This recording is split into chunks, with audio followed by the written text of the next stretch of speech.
Hello दोस्तों, good evening, नमस्कार। आप सभी का स्वागत है आप सभी के अपने यूट्यूब चैनल परिचय की शिक्षा में। आई होप कि आप सभी अच्छे होंगे, आपकी जो तैयारी है बढ़िया तरीके से चल रही है। तो जो बच्चे क्लास में फर्स्ट हमें पहली बार नए हैं उन सभी को बता दें, हमारे चैनल पर जो आपकी बीएड परीक्षा 2024 की तैयारी है रेगुलर बेसिस पर जो है कंप्लीट करवाते हैं। जिसे भी तैयारी जो है पूरी करनी है, चैनल को सब्सक्राइब करके हमारे साथ जुड़ जाइए। उसके बगल का बेल आइकन है उसको ऑन कर लेंगे, ठीक है। क्लास का जो समय है देख लीजिए, जीके जेएस की जो क्लासेस आती है सुबह 10 बजे डेली आपका हमारे चैनल पर देखने को मिलती है। उसको जो हिंदी की क्लासेस आती है शाम को 7 बजे हमारे चैनल पर देखने को मिलती है, ठीक है। तो इसी टाइम पर आपके क्लासेस से जुड़ना है, अपनी तैयारी को जो है पूरा करना है, ठीक है। बाकी पीडीएफ के लिए आपको हमारे टेलीग्राम का चैनल ज्वाइन करना होगा। परीक्षा की शिक्षाओं का टेलीग्राम का चैनल नीचे डिस्क्रिप्शन आप सभी को इसका जो है लिंक मिल जाएगा, ठीक है। तो फटाफट जाए टेलीग्राम चैनल से जुड़िए, अपना पीडीएफ जो है उसको डाउनलोड कीजिए, ठीक है। और अपनी तैयारी को पूरा कीजिए। और इसके साथ साथ जो आपका क्लास का अपडेट जो है रेगुलर बेसिस पे दिया जाता है, साथ ही आपको जो एग्जाम का अपडेट है यहीं पे आपको बता दिया जाएगा, ठीक है। क्लियर सभी को इसके बारे में। तो अगर आपको हमसे कुछ पूछना है, कोई बात करनी है, तो आप हमें इंस्टाग्राम पे आके फॉलो करके मैसेज करके पूछ सकते हैं, ठीक है। तो चलें क्लास स्टार्ट करेंगे। स्टार्ट करने से पहले जिसने क्लास को लाइक नहीं, क्लास को एक लाइक करें, क्लास को अपने दोस्तों के साथ जो है शेयर करें, ठीक है। तो चलिए क्लास स्टार्ट करेंगे। क्वेश्चन नंबर 1 क्या पूछा गया आपका? खड़ी बोली कहाँ बोली जाती है? बताइए, 51 नंबर से जो आपकी क्लास स्टार्ट हो रही है, तो खड़ी बोली आपकी कहाँ बोली जाती है? झांसी, कानपुर, मेरठ, अलीगढ़। तो आपका राइट आंसर आती है मेरठ, जो आपका दिया गया सी वाला विकल्प आपका राइट, ठीक है। भारत मेरठ भारत के उत्तर प्रदेश राज्य का एक शहर है। यह प्राचीन नगर दिल्ली से 72 किलोमीटर उत्तर पूर्व में स्थित है, ठीक है। मेरठ जो है राष्ट्रीय राजधानी क्षेत्र का हिस्सा है। यहाँ भारतीय सेना की एक छावनी भी है, ठीक है। क्लियर सभी को इसके बारे में? तो आपकी खड़ी बोली कहाँ बोलते हैं? मेरठ में बोली जाती है, ठीक है। क्लियर है सभी को यहाँ तक? अगले क्वेश्चन बढ़ेंगे आपका 52 नंबर पर। बताइएगा राइट आंसर क्या हो जाएगा। पूछा गया आपका इस प्रश्न में स्वर या मात्रा की दृष्टि से शब्द को अशुद्ध रूप में लिखा गया है। नीचे दिए गए 4 विकल्पों में से शुद्ध रूप का चयन करना, ठीक है। इस प्रश्न में स्वर या मात्रा की दृष्टि से शब्द को अशुद्ध रूप में लिखा गया है। नीचे दिए गए 4 विकल्पों में से शुद्ध रूप हमको चुनना है। तो बताइए, जग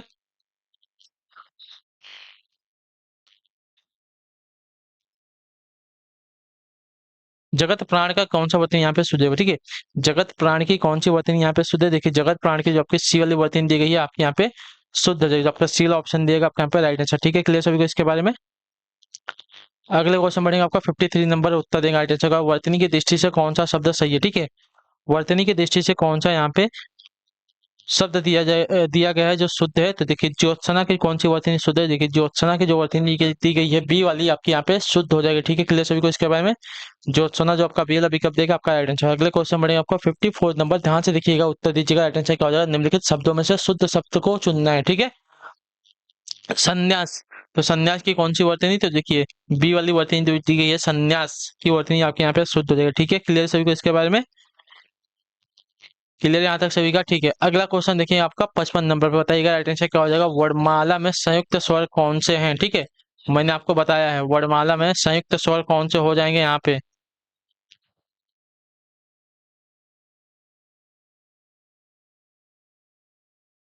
वर्णमाला में संयुक्त स्वर, तो देखिए वर्णमाला में संयुक्त स्वर की अगर बात करें, आपके ए और औ जो आपका दिया गया है यहाँ पे बी वाला विकल्प आपका राइट आंसर, ठीक है। क्लियर सभी को यहाँ तक? अगले क्वेश्चन बढ़ेंगे आपका 56 नंबर पर। बताइएगा राइट आंसर क्या हो जाएगा। ए किन दो स्वरों से मिलकर बना? बताइए। ए अभी आपको बताया था कि ये आपके संयुक्त स्वर हैं, ठीक है। तो ए जो है किन दो स्वरों से मिलकर बना हुआ है? तो देखिए, ए की अगर बात करें तो ए जो है आपका साथियों हो जाएगा अ और ए से बनकर मिला है, ठीक है। अ और ए से मिलकर क्या बना? आपका ए बना है, इतना याद रखिए, ठीक है। क्लियर सभी को इसके बारे में?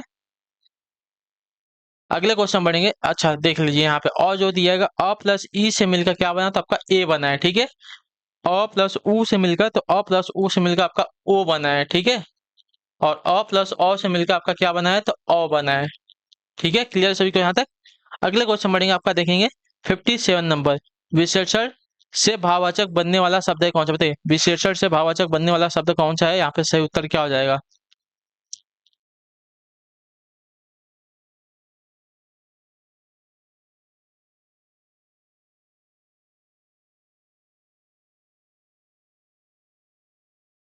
विशेषण से भाववाचक बनने वाला शब्द कौन सा हो जाएगा यहाँ पे? तो शिष्टा जो आपका बिल पिकअप देगा आपका राइट आंसर, ठीक है। विशेषण से भाववाचक बनने वाला शब्द आपका यहाँ पे जो है शिष्टा हो जाएगा। क्लियर है सभी को यहाँ तक? अगले क्वेश्चन बढ़ेंगे 58 नंबर उत्तर दीजिएगा राइट आंसर का। हमें गरीबों पर दया करनी चाहिए, इसमें जो है रेखांकित शब्द क्या है? गरीबों। तो गरीबों क्या है? अवस्था सूचक विशेषण है, संज्ञा है, विशेषण है, क्रिया है, कैसा शब्द है? तो देखिए, किसी व्यक्ति, प्राणी, वस्तु, स्थान या भाव आदि के नाम का बोध कराने वाले शब्दों को जो है संज्ञा कहते हैं। ठीक है, तो यहाँ पे जो दिया गया है गरीबों, गरीबों कैसा शब्द हो जाएगा आपका? यहाँ पे संज्ञा शब्द जो आपका दिया गया यहाँ पे बी वाला विकल्प आपका राइट आंसर। ठीक है, गरीबों क्या बताया? तो किसी की दशा का हमें बोध करा रहे हैं यहाँ पे। ठीक है, अगले क्वेश्चन बढ़ेंगे, देखेंगे, बताएंगे। 59 नंबर, भाववाचक संज्ञा से निर्मित विशेषण कौन सा? बताइए, भाववाचक संज्ञा से निर्मित विशेषण कौन सा हो जाएगा? देखिए, भाववाचक संज्ञा से निर्मित विशेषण आपका जो दिया गया है प्यारा, ये वाला विकल्प आपका यहाँ पे राइट आंसर हो जाएगा। ठीक है, क्लियर सभी को इसके बारे में। अगले क्वेश्चन बढ़ेंगे, 60 नंबर पर उत्तर दीजिएगा, राइट आंसर क्या हो जाएगा? क्या पूछा गया है? सकर्मक क्रिया वाला वाक्य कौन सा? बताइए। तो जिन क्रियाओं का असर कर्ता पर नहीं कर्म पर पड़ता है वे आपके सकर्मक क्रिया कहलाते हैं। ठीक है, क्लियर है सभी को। तो जो दिया गया, सतीश ने केले खरीदे, तो यहाँ पे जो कर्ता का जो क्रिया है, इसका असर किस पर पड़ रहा है? बताइए। कर्म पर पड़ रहा है, ना कि कर्ता पर पड़ रहा है, सतीश पर नहीं पड़ रहा है। तो जो आपका दिया गया यहाँ पे डी वाला ऑप्शन आपके यहाँ पर है। ठीक है, जिन क्रियाओं का असर कर्ता पर नहीं बल्कि कर्म पर पड़ता है वे आपके सकर्मक क्रिया कहलाते हैं, इतना याद रखिए। ठीक है, अगले क्वेश्चन बढ़ेंगे, देखेंगे। 61 नंबर पर उत्तर दीजिएगा, अटेंशन का ध्यान पूर्वक शब्द है कौन सा? बताइए। ध्यान पूर्वक शब्द कैसा शब्द? बताइए, ध्यान पूर्वक शब्द कैसा है? परिमाणवाचक विशेष क्रिया विशेषण है, कालवाचक क्रिया विशेषण है, स्थानवाचक क्रिया विशेषण या रीतिवाचक क्रिया विशेषण? ध्यान पूर्वक। तो ध्यान पूर्वक जिस क्रिया विशेषण से क्रिया के होने की विधि का पता चलता है, ठीक है, वे आपके रीतिवाचक क्रिया विशेषण कहलाते हैं। ठीक है, तो ध्यान पूर्वक यहाँ पे क्या है? इसकी विधि हमको पता चल रही है, किस प्रकार? तो ध्यान पूर्वक। ठीक है, तो जो आपका दिया गया रीतिवाचक क्रिया विशेषण आपका यहाँ पे राइट आंसर। ठीक है, क्लियर सभी को। इसमें क्रिया के साथ कैसा लगाकर प्रश्न किया जा सकता है। ठीक है, अगले क्वेश्चन बढ़ेंगे, उत्तर देंगे। 62 पे बताइएगा राइट आंसर का। राम घर गया और श्याम बाजार गया, इस वाक्य में रेखांकित शब्द क्या है? और हमसे पूछा है। ठीक है, तो और क्या है? देखिए, राम घर गया और श्याम बाजार गया, तो और देखिए क्या कर रहा है? दो शब्दों को जोड़ने का काम कर, यानी कि संयोजक का चिन्ह हो जाएगा। ठीक है, जो आपका दिया गया यहाँ पे संयोजक शब्द हो जाएगा, जो आपका दिया गया यहाँ पे सी वाला ऑप्शन आपके यहाँ पे सही उत्तर हो जाएगा। ठीक है, क्लियर सभी को। अगले क्वेश्चन बढ़ेगा, 63 नंबर है, उत्तर दीजिएगा। तिरस्कार सूचक अव्यय है कौन सा? बताइए, तिरस्कार सूचक अव्यय यहाँ पे कौन सा हो जाएगा? तो देखिए, किस शब्द को बोलने से आपको देखिए तिरस्कार की भावना उत्पन्न हो जाएगी? छी। छी अगर आप बोलते हो तो देखिए यहाँ पे तिरस्कार सूचक आपका अव्यय हो जाएगा, जो आपका दिया गया यहाँ पे सी वाला विकल्प आपका राइट आंसर। ठीक है, तिरस्कार सूचक अव्यय आपके घृणा बोधक अव्यय के अंतर्गत आते हैं। ठीक है, घृणा बोधक अव्यय विस्मयादि बोधक का एक प्रकार है, जिन शब्दों के द्वारा हर्ष, शोक, घृणा, विस्मय, उल्लास आदि भाव को प्रकट करने वाले शब्द आपके विस्मयादि बोधक अव्यय कहलाते हैं। ठीक है, अगले क्वेश्चन बढ़ेंगे, 64 नंबर 64 पे बताइएगा राइट आंसर। लड़का जल्दी से लपक कर पहुंचा, वाक्य में जल्दी से पद का कौन सा भेद? बताइए। लड़का जल्दी से लपक कर पहुंचा, वाक्य में जल्दी से पद का कौन सा भेद है? तो देखिए, जल्दी से, तो जल्दी से जो आपका देखिए क्रिया विशेषण का भेद हो जाएगा, जो आपका बी वाला विकल्प देगा आपका यहाँ पर सही होता है। ठीक है, लड़का जल्दी से लपक कर पहुंचा, वाक्य में जल्दी से जो है पद क्रिया विशेषण है, जो शब्द क्रिया की विशेषता बताते हैं आपके क्रिया विशेषण कहलाते हैं। ठीक है, यहाँ जल्दी से पहुंचना जो है क्रिया की विशेषता बता रहा है। ठीक है, क्लियर सभी को, अतः जो है क्रिया विशेषण हो जाएगा। ठीक,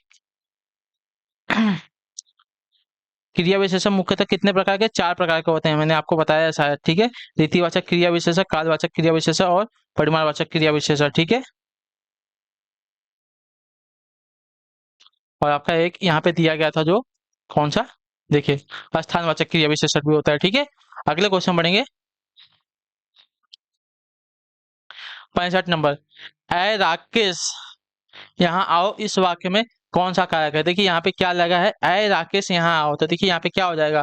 अधिकार कारक हो जाएगा, संबोधन कारक हो जाएगा, कर्ता कारक हो जाएगा, करण कारक हो जाएगा, हमको बता देना है। ठीक है, तो ऐ राकेश यहाँ पे यहाँ आओ। ठीक है, ऐ राकेश यहाँ पे आओ आपका संबोधन कारक के अंतर्गत आ जाएगा वाक्य, जो आपका दिया गया बी वाला विकल्प आपका। ठीक है, शब्द के जिस रूप से किसी को बुलाने या सचेत करने का भाव प्रकट हो उसे जो है संबोधन कारक कहते हैं। ठीक है, क्लियर सभी को इसके बारे में। अगले क्वेश्चन बढ़ेंगे, ध्यान से देखेंगे, आपका 66 नंबर। लिंग बताइए। ठीक है, मन गढ़ंत, मन गढ़ंत का लिंग क्या हो जाएगा हमको ये बताना है। ठीक है, तो मन गढ़ंत आपका एक उभय लिंग हो जाएगा, जो आपका दिया गया है, जो सी वाला ऑप्शन आपका यहाँ पे राइट आंसर। ठीक है, क्लियर सभी को इसके बारे में। मनगढ़ंत एक विशेषण शब्द है जो जिस विशेष के साथ प्रयुक्त होता है वही लिंग धारण कर लेता है। ठीक है, तो यह आपका उभय लिंग हो जाएगा, यानी कि स्त्रीलिंग पुल्लिंग दोनों में जो है इसका उपयोग किया जाता है। 67 नंबर है, निम्न में से कौन सा शब्द आपका तद्भव नहीं है। ठीक है, गोमय, गोमय, घोड़ा, चोंच, ऊंट, तो इसमें से कौन सा जो आपका तद्भव नहीं है। तो देखिए पढ़ने से आपको पता है गोमय, गोमय आपका कैसा है, तत्सम शब्द है। ठीक है, गोमय मतलब गाय का मल जो होता है उसको कहते हैं। ठीक है, क्लियर सभी को इसके बारे में। अगले क्वेश्चन बढ़ेंगे, 68 नंबर है, उत्तर दीजिएगा। अटारी का तत्सम रूप क्या बताइए। अटारी, अटारी का तत्सम रूप क्या हो जाएगा हमको ये बताना है। तो अटारी का तत्सम आपका अट्टालिका हो जाएगा। ठीक है, अट्टालिका जो आपका बी वाला ऑप्शन दिया आपका राइट आंसर। ठीक है, क्लियर सभी को इसके बारे में।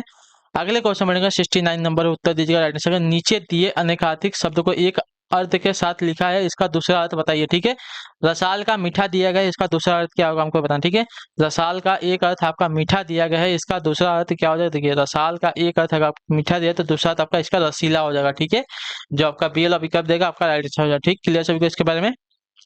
अगले क्वेश्चन बढ़ेगा 70 नंबर पर, ध्यान से देखिएगा, बताइएगा राइट आंसर क्या हो जाएगा। अभ्यागत शब्द में उपसर्ग है कौन सा बताइए। अभ्यागत शब्द में कौन सा उपसर्ग लगा है। तो देखिए अभ्यागत में आपका उपसर्ग लगा है अभी, जो आपका ए ऑप्शन दिया गया आपका राइट आंसर होगा। ठीक है, क्लियर है सभी को यहाँ तक। अगले क्वेश्चन बढ़ेंगे, उत्तर दीजिएगा। 71 नंबर पे सही उत्तर का निम्न में से कौन सा जो है लुटेरा शब्द में प्रयुक्त प्रत्यय है। ठीक है, लुटेरा में कौन सा हमको बताना है प्रत्यय लगाया है। ठीक है, प्रत्यय जो कि शब्द के अंत में लगते हैं। ठीक है, तो लुटेरा में जो आपका एरा प्रत्यय लगा जो आपका दिया गया यहाँ पे ये वाला विकल्प आपका राइट आंसर। ठीक है, क्लियर सभी को इसके बारे में। अगले क्वेश्चन बढ़ेंगे, 72 नंबर पर बताएंगे राइट आंसर का। तत् धन शिव का संधि रूप क्या होगा बताइए। तत् धन शिव का संधि रूप क्या होगा। तो तत् धन शिव का संधि रूप यहाँ पे देखेंगे तो तत्शिव होगा। ठीक है, तत्शिव हो जाएगा, जो आपका दिया गया यहाँ पे बी वाला विकल्प आपका राइट आंसर। ठीक है, तत् धन शिव का संधि रूप आपका, एक मिनट लीजिए, तत्शिव होगा, तत्शिव नहीं होगा, तत्शिव होगा। ठीक है, जो आपका दिया गया यहाँ पे ये विकल्प आपका राइट आंसर, इसको सही कर ले। ठीक है, तत् धन शिव का सही संदर्भ आपका तत्शिव होता है, जो आपका ए ऑप्शन दिया आपका राइट आंसर। और यह जो है व्यंजन संधि का उदाहरण है, इतना याद रखिएगा। ठीक है, क्लियर सभी को इसके बारे में। अगले क्वेश्चन पर पढ़ेंगे, उत्तर दीजिएगा राइट आंसर क्या हो जाएगा, ध्यान से देख के। 73 नंबर, महाधन उर्मी का संधि रूप क्या हो बताए। महाधन उर्मी का संधि रूप क्या हो जाएगा। देखिए महाधन उर्मी का संधि रूप आपका महोर्मी होगा, जो आपका डी वाला विकल्प देगा आपका सही उत्तर हो जाएगा यहाँ पे। ठीक है, क्लियर सभी को इसके बारे में। यहाँ पे क्या हुआ, तो यहाँ पे आ प्लस उ मिलकर किसमें, तो आपका ओ में परिवर्तित हो रहा है, इतना याद रखिएगा। नियम आपको याद रहना चाहिए हर संधि का। ठीक है, कि किसमें कैसे क्या हो रहा है। ठीक है, तो यहाँ पे जो आपका कौन सी संधि है आपकी, यह गुण संधि है। ठीक है, क्लियर सभी को इसके बारे में। अगले क्वेश्चन बढ़ेंगे, 74 नंबर, सदाचार का संधि विच्छेद करना है। ठीक है, सदाचार का संधि विच्छेद क्या हो, देखिए सदाचार का संधि विच्छेद करने जाएंगे तो सत्य धन आचार होता है। ठीक है, सत्य धन आचार जो आपका दिया गया सी वाला विकल्प आपका राइट आंसर हो जाएगा। यह भी किसमें, तो व्यंजन संधि का उदाहरण होता है। इसका जो हम वो है हमको बताएंगे नियम क्या है लगा इसमें। ठीक है, अगले क्वेश्चन बढ़ेंगे, 75 नंबर पर बताइएगा राइट आंसर। उद्घाटन का संधि विच्छेद संधि विग्रह कीजिए। ठीक है, उद्घाटन का संधि विग्रह हमको करना है, तो इसका सही उत्तर क्या हो जाएगा। तो उद्घाटन का अगर संधि विग्रह करेंगे साथियों तो उट धन घाटन होता है। ठीक है, उट धन घाटन, तो जो आपका पीला विकल्प देगा आपका राइट आंसर हो जाएगा। ठीक है, क्लियर सभी को इसके बारे में। अगले क्वेश्चन बढ़ेंगे, निर्देश देगा प्रश्न संख्या 76 एवं 78 के लिए क्या हमको, तो देखिए समास छाटना है। ठीक है, देशभक्ति यानी कि देश के लिए भक्ति, तो यहाँ पे क्या हो जाएगा आपका तत्पुरुष समास हो जाएगा, जो आपका ए विकल्प देगा आपका राइट आंसर। ठीक है, क्लियर सभी को इसके बारे में। अगले क्वेश्चन बढ़ेंगे, हस्तलिखित यानी कि हाथ से लिखा हुआ। ठीक है, हस्तलिखित का क्या हो जाएगा, हाथ से लिखित, तो यहाँ आपका भी तत्पुरुष समास के अंतर्गत आ जाएगा, जो आपका बी विकल्प देगा आपका राइट आंसर। ठीक है, क्लियर सभी को इसके बारे में। अगले क्वेश्चन बढ़ेंगे, क्या देगा, त्रिनेत्र, त्रिनेत्र यानी कि तीन नेत्रों का समाहार। ठीक है, त्रिनेत्र यानी कि तीन नेत्रों का समाहार, तो यहाँ पे क्या हो जाएगा, पहला पद जो आपका संख्यावाचक क्रिया विशेषण हो जाएगा, तो यहाँ पे क्या आ जाएगा आपका द्विगु समास हो जाएगा। ठीक है, क्लियर सभी को इसके बारे में, क्लियर है यहाँ तक। ठीक है, अगले क्वेश्चन बढ़ेगा आपका 79 नंबर, क्या दिएगा ध्यान से देख के बताइएगा। भारत के सांस्कृतिक उत्कर्ष का रिक्त स्थान आज भी दक्षिण भारत के मंदिरों में किया जा सकता है, उचित विकल्प चुनकर इच्छाशंका की पूर्ति कीजिए। ठीक है, भारत के सांस्कृतिक उत्कर्ष का रिक्त स्थान यानी कि क्या जो है आज भी दक्षिण भारत के मंदिरों में किया जा सकता है, तो आपका राइट आंसर हो जाएगा साथियों यहाँ पे अवलोकन, जो आपका ये वाला विकल्प देगा आपका राइट आंसर। ठीक है, भारत के सांस्कृतिक उत्कर्ष का अवलोकन आज भी जो है दक्षिण भारत के मंदिरों में किया जा सकता है। ठीक है, तो जो आपका रिक्त स्थान है इसका इसकी जो पूर्ति होगी किससे होगी, अवलोकन से हो जाएगी। ठीक है, अवलोकन से। ठीक है, अवलोकन। क्लियर है यहाँ तक? ठीक है, अगले क्वेश्चन बढ़ेंगे, ध्यान से देखेंगे क्या पूछा गया आपका। 82 तक जो है 80 से 82 तक निर्देश दिया गया है शुद्ध वाक्य का चयन करना है। ठीक है, क्या दिया गया है, वास्तव में वह बड़ा आदमी है। तो जो आपका ए वाला विकल्प देगा है क्या है, शुद्ध वाक्य हो जाएगा। ठीक है, वास्तव में वह बड़ा आदमी है, कैसा वाक्य आपका शुद्ध है, वस्तुतः वह बड़ा आदमी है। यहाँ पे देखिए अव्यय संबंधी अशुद्धि हो जाएगी। ठीक है, सिर्फ वह बड़ा आदमी है, यहाँ पे आपका देखिए पदक्रम संबंधी अशुद्धि हो जाएगी। वह केवल केवल वह केवल बड़ा आदमी है, तो यहाँ पे भी देखिए वह केवल बड़ा आदमी है, भी आपका गलत हो जाएगा। ठीक है, पदक्रम संबंधी अशुद्धि। अगले क्वेश्चन बढ़ेंगे 81 नंबर पे, इसमें हमको बताना है शुद्ध वाक्य कौन सा हो जाएगा। ठीक है,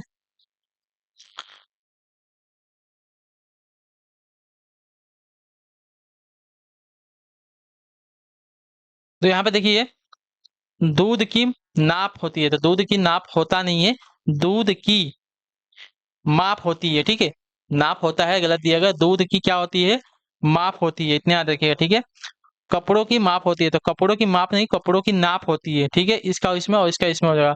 आपको हिंदी का अच्छा बोध है, आपको हिंदी का अच्छा बोध है, आपको हिंदी का अच्छा बोध है। ठीक है,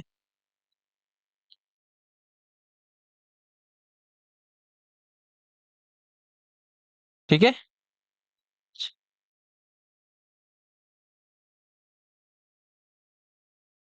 ठीक है, आपको हिंदी का अच्छा बोध है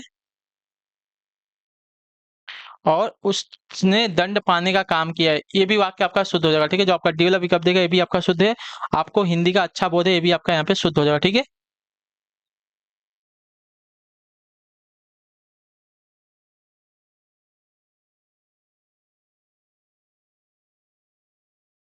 ठीक है, अगले क्वेश्चन बढ़ेंगे आपका 82 नंबर पे, उत्तर देंगे इसमें शुद्ध वाक्य कौन सा हो जाएगा। ठीक है, तो वे बड़े विद्वान व्यक्ति हैं, जो आपका डी वाला विकल्प देगा कैसा वाक्य आपका शुद्ध वाक्य हो। ठीक है, क्लियर सभी को, वे बड़े विद्वान व्यक्ति है, आपका कैसा वाक्य, तो शुद्ध वाक्य हो जाएगा। ठीक है, अगला क्वेश्चन देखिए आपका 83 नंबर, ध्यान से देख के बताइएगा राइट आंसर दिए गए वाक्य का भेद बताइए। ठीक है, क्या प्रीति स्कूल जाती है, क्या प्रीति स्कूल जाती है, तो देखिए क्या प्रीति स्कूल जाती है आपका कैसा शब्द है, प्रश्नवाचक शब्द है, जो आपका दिया गया है, प्रश्नवाचक वाक्य है। ठीक है, शब्द नहीं वाक्य है, तो जो आपका डी वाला विकल्प देगा आपका यहाँ पर राइट आंसर। ठीक है, क्लियर सभी को इसके बारे में। अगले क्वेश्चन बढ़ेंगे आपका 84 नंबर है, उत्तर देंगे राइट आंसर। सोना शब्द का पर्याय नहीं है, बताइए क्या, सोना शब्द का पर्याय नहीं है, तो सोना शब्द का पर्याय यहाँ पे जो दिया गया है स्वर्ण। स्वर्ण आपका देखिए सोना शब्द का पर्याय, बाकी सुवर्ण स्वर्ण हेम ये आपके सोना के पर्यायवाची शब्द हो जाएंगे। ठीक है, कंचन कनक हेम कुंदन तपनीय, ये सभी क्या होते हैं आपके सोना के पर्यायवाची होते हैं। ठीक है, क्लियर सभी को इसके बारे में। सवर्ण का अर्थ क्या होता है, देखिए समाज जाति का समान वर्ग का। ठीक है, इतना याद रखिए सवर्ण का अर्थ होता है। अगले क्वेश्चन बढ़ेगा आपका 85 नंबर, वंश शब्द का अर्थ नहीं होता है क्या, बताइए, कुल बांस बस में करना या जाति, तो बताइए वंश का एक कौन सा यहाँ पे अर्थ नहीं होता, तो बस में करना, वंश का एक अर्थ होता है बस में, सॉरी एक अर्थ नहीं होता है बस में करना, बाकी कुल बांस जाति ये सभी वंश के पर्यायवाची शब्द हो जाएंगे। ठीक है, क्लियर सभी को, कुल जाति घराना संतान संतति अभिजात परिवार बास निशासरण, ये सभी क्या होते हैं वंश के पर्यायवाची होते हैं। ठीक है, अगले क्वेश्चन बढ़ेंगे 86 नंबर है, देवव्रत की दृढ़ प्रतिज्ञा ने उन्हें भीष्म बना दिया, बताइए,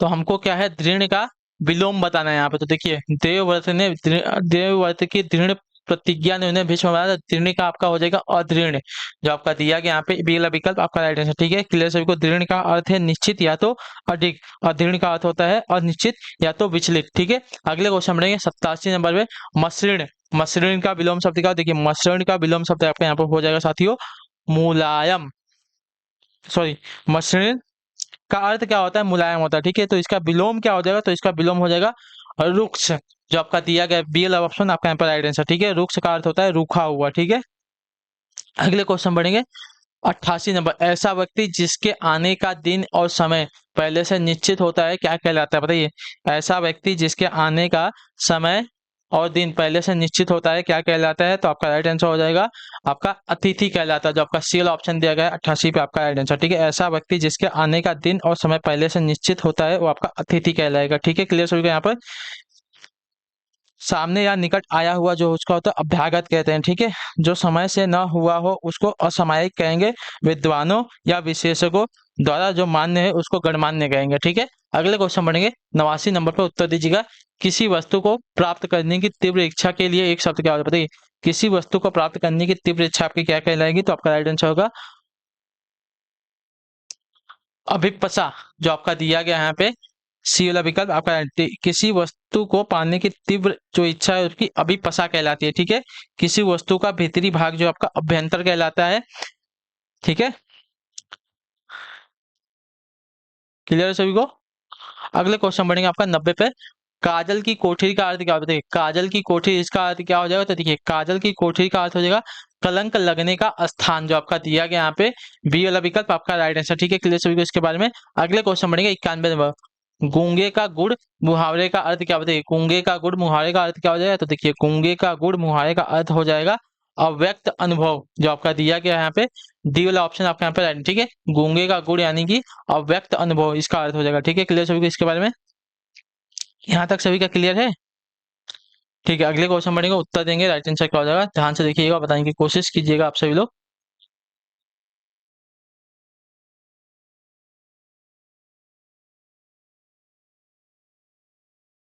क्या दिया गया है 92 नंबर। थोथा चना बाजे घना। ठीक है, थोथा चना बाजे घना लोकाकेत का अर्थ क्या होता है। थोथा चना बाजे घना इस लोकाकेत का आपका अर्थ हो जाएगा अकर्मण्य, अकर्मण्य या अधिक बातें करने वाला। ठीक है, जो आपका दिया गया डी वाला विकल्प आपका है। ठीक है, थोथा चना बाजे घना इसका अर्थ हो जाएगा अकर्मण्य या अधिक बात करने वाला। ठीक है, अर्थात असमर्थ अथवा अल्पज्ञ व्यक्ति अधिक बातें करता है। ठीक है, ये आपका इसका अर्थ हो जाएगा। ठीक है, अगले क्वेश्चन बढ़ेंगे आपका 93 नंबर। व्यर्थ प्रयास भाव व्यक्त करने वाला मुहावरा का, व्यर्थ प्रयास भाव व्यक्त करने वाला मुहावरा कौन सा हो जाएगा, तो देखिए व्यर्थ प्रयास आपका अरण्य रोदन हो जाएगा। ठीक है, व्यर्थ प्रयास भाव व्यक्त करने वाला आपका मुहावरा हो जाएगा अरण्य रोदन। जो आपका दिया गया यहाँ पे बी वाला विकल्प आपका राइट आंसर। ठीक है, क्लियर सभी को इसके बारे में। अगले क्वेश्चन बढ़ेगा 94 नंबर है, ध्यान से देखिएगा, बताने की कोशिश कीजिएगा राइट आंसर। नीचे पंक्तियों के सामने उनके अर्थ लिखे हैं, इनमें से गलत अर्थ वाली पंक्ति की हमको छांटना है। ठीक है, तो देखिए लंगोटी में फाग खेलना। ठीक है, लंगोटी में फाग खेलना यानी कि दरिद्रता में आनंद। ठीक है, गाल बजाना, डींग मारना, पटरी पर बैठना, पटरी पर बैठना यानी कि विचार मिलना। ठीक है, कौड़ी का तीन यानी कि बहुत अच्छा होना। तो कौड़ी का तीन होना मुहावरे का अर्थ होता है बहुत सस्ता होना है या बेकदर होना। तो जो आपका दिया गया यहाँ पे डी वाला विकल्प आपका आंसर। ठीक है, कौड़ी का तीन यानी कि बहुत अच्छा होना नहीं बल्कि बहुत सस्ता होना होता है। ठीक है, क्लियर सभी को इसके बारे में। अगला क्वेश्चन देखें 95 नंबर है, क्या देगा, रिक्त स्थान की पूर्ति के लिए उपयुक्त मुहावरे चुनिए। ठीक है, अचानक वर्षा आ जाने से समारोह का मजा रिक्त स्थान हो गया। क्या हो गया, तो देखिए अचानक वर्षा आ जाने से समारोह का मजा जो है गुड़ गोबर हो गया। तो जो आपका पीएल विकल्प देगा आपका रिक्त स्थान की पूर्ति के लिए जो है उचित शब्द हो जाएगा। ठीक है, क्लियर सभी को। अगले क्वेश्चन बढ़ेंगे 96 नंबर, उत्तर दीजिएगा राइट आंसर का। संचारी भाव को अन्य किस नाम से जाना जाता है, संचारी भाव को अन्य किस नाम से जाना जाता है, तो आपका राइट आंसर हो जाएगा साथियों व्यभिचारी से। जो आपका दिया गया यहाँ पे सी वाला ऑप्शन आपका राइट है। ठीक है, संचारी भाव को जो है अन्य किस नाम से, तो आपका राइट है व्यभिचारी भाव। ठीक है, क्लियर सभी को यहाँ तक। अगले क्वेश्चन बढ़ेंगे आपका 97 नंबर, उत्तर दीजिएगा राइट आंसर क्या हो जाएगा। अंधेर नगरी के लेखक कौन, बताइए अंधेर नगरी के लेखक कौन हो जाएगा, तो देखिए अंधेर नगरी के लेखक आपका भारतेंदु हरिश्चंद्र। जो आपका दिया गया सी वाला विकल्प आपका राइट आंसर। ठीक है, क्लियर सभी को इसके बारे में क्लियर है यहाँ तक। ठीक है, उत्तर देंगे आपका 98 नंबर पे, क्या दिया गया है ध्यान से देख के बताइए। हिंदी प्रदीप पत्रिका का संपादन किया है किसने, बताइए हिंदी प्रदीप पत्रिका का जो संपादन किया है किसने, तो इसका सही उत्तर क्या हो जाएगा, तो इसका राइट आंसर हो जाएगा साथियों बाल कृष्ण भट्ट ने। जो आपका दिया गया बी विकल्प आपका सही उत्तर है। ठीक है, क्लियर है। अगले क्वेश्चन बढ़े 99 नंबर, ध्यान से देखिएगा, बताने की कोशिश कीजिएगा राइट आंसर क्या होगा। निम्नलिखित में से कौन सा निबंध जो है हजारी प्रसाद द्विवेदी का नहीं है। ठीक है, निम्नलिखित में से कौन सा निबंध जो है हजारी प्रसाद द्विवेदी का नहीं है, तो आपका राइट आंसर यहाँ पे हो जाएगा साथियों वित्त और विकास। बाकी अशोक के फूल, कुटज, विचार प्रवाह ये सभी जो है हजारी प्रसाद द्विवेदी के हैं, लेकिन जो आपका वित्त और प्रकाश है इनका निबंध नहीं है। ठीक है, अगले क्वेश्चन बढ़ेगा, आखिरी क्वेश्चन ध्यान से देख के बताइएगा, इनमें से कौन सा पत्र जो है कार्यालय पत्र में शामिल नहीं होता। कार्यालय आदेश, परिपत्र, निमंत्रण पत्र, अधिसूचना पत्र। तो आपका राइट आंसर हो जाएगा साथियों आपका यहाँ पे कार्यालय आदेश जो है आपका देखिए कार्यालय पत्र में शामिल नहीं होता, जो आपका दिया गया ये वाला विकल्प आपका यहाँ पे सही था। ठीक है, क्लियर सभी को यहाँ तक। तो इसी के साथ जो आपकी हिंदी की आज की आखिरी क्लास मतलब इस साल की जो आखिरी क्लास यहाँ पे कंप्लीट होती है। तो आई होप कि आपको जो क्लास है अच्छी लगी है। अच्छी लगे क्लास को लाइक करके चैनल पर पहले तो चैनल को सब्सक्राइब करो और हमें जो है कमेंट करके जरूर बताइएगा आपको जो क्लास है साथियों कैसी लगी है। ठीक है, तो हम आपसे मिलते हैं आपकी अगली क्लास में। तब तक के लिए टाटा बाय बाय, जय हिंद, जय भारत। आपसे क्लास से जुड़ने के लिए बहुत बहुत ही धन्यवाद साथियों।